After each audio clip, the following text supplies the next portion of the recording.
Bonjour les enfants, nous nous retrouvons pour le caté virtuel de ce dimanche pour découvrir les saints que l'on trouve dans notre église paroissiale.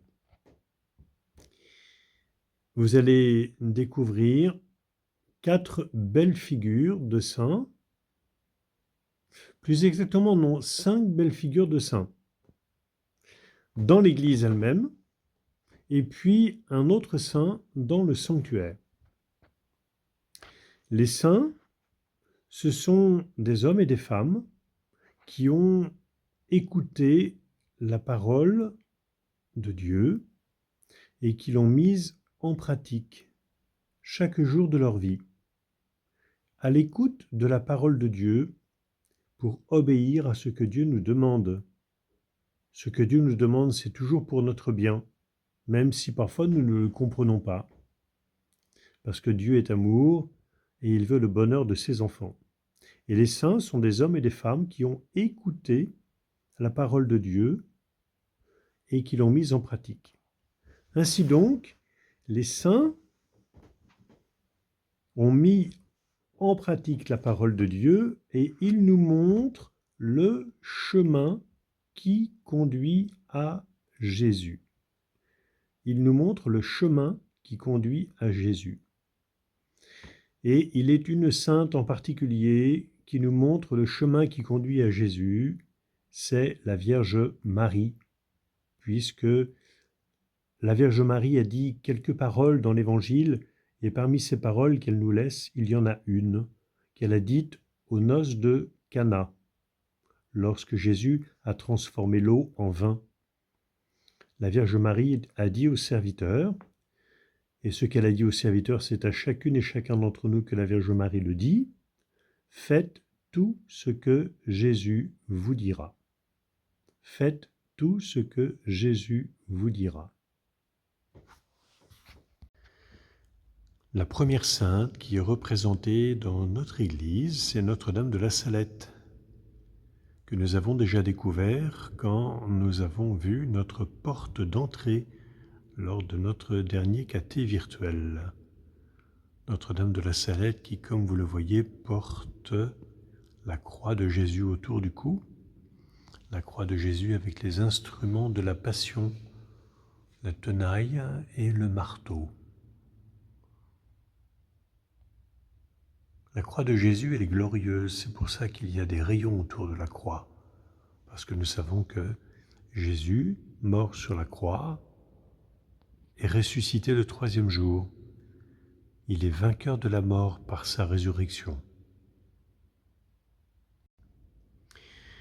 Le deuxième saint important de notre Église, Notre-Dame de la Salette, c'est bien sûr Saint Joseph. Saint Joseph que nous trouvons à la porte d'entrée, du côté 38 rue de Kronstadt. Il est juste à côté de la porte d'entrée parce que c'est lui qui nous accueille et qui nous montre Jésus et Marie. Saint Joseph, qui était charpentier de métier à Nazareth. C'est pourquoi il tient dans ses mains un marteau et une planche de bois. De Saint Joseph, nous n'avons aucune parole parce que Saint Joseph était très silencieux, toujours à l'écoute de la parole de Dieu pour la mettre en pratique.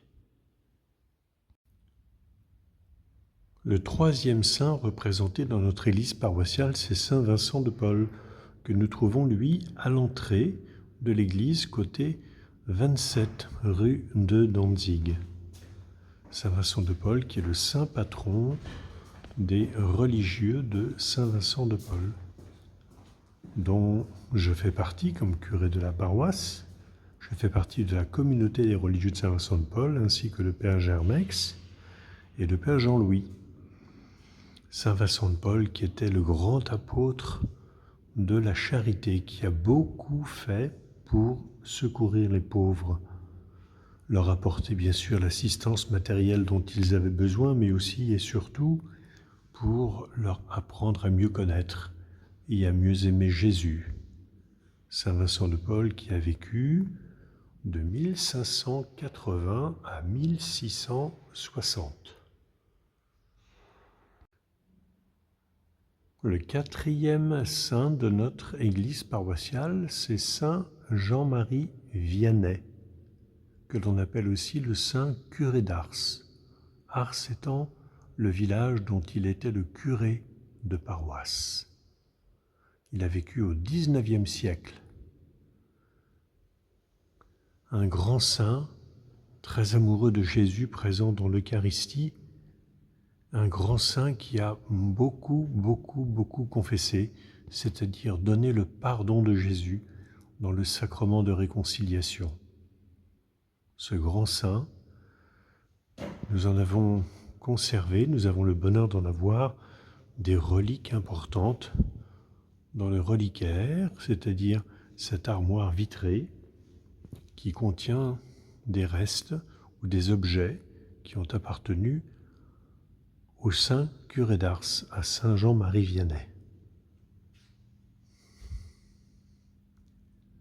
Je profite de l'occasion pour vous montrer que dans cette vitrine, nous conservons aussi une relique importante d'un autre saint que vous connaissez tous très bien, qui s'appelle le bienheureux Henri Planchat.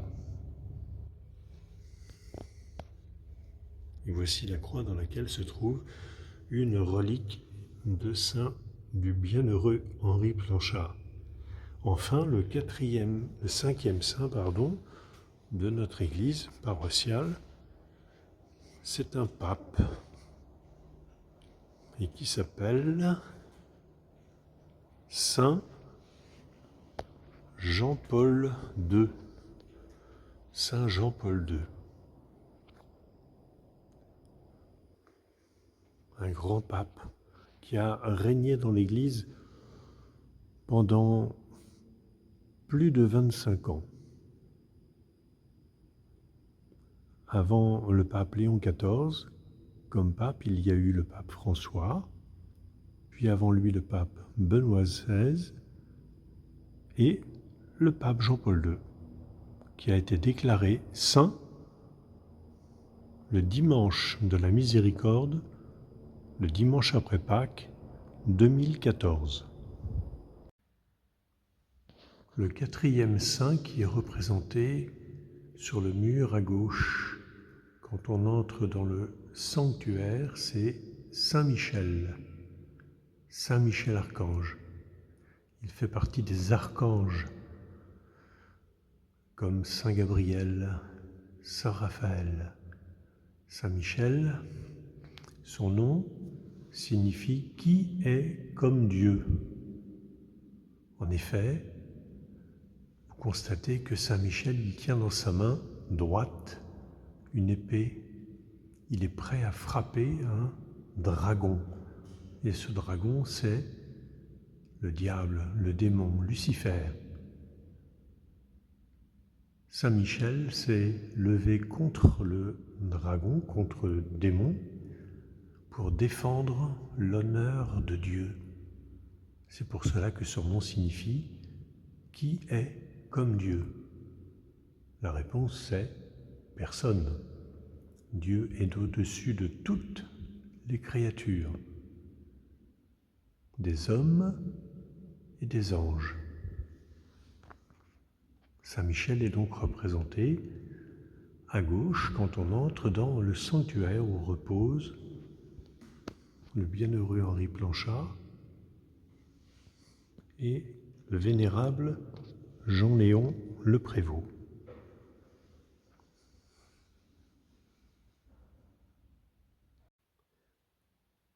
De retour dans mon bureau, après vous avoir fait découvrir les saints de notre Église et le saint qui se trouve dans le sanctuaire, je suis heureux de vous souhaiter un très bon dimanche et bien sûr de vous dire que durant ces journées d'amitié que nous vivons en ce week-end, nous serons très heureux de vous retrouver, d'autant plus qu'au sous-sol du patronage, il y a un espace qui vous est réservé.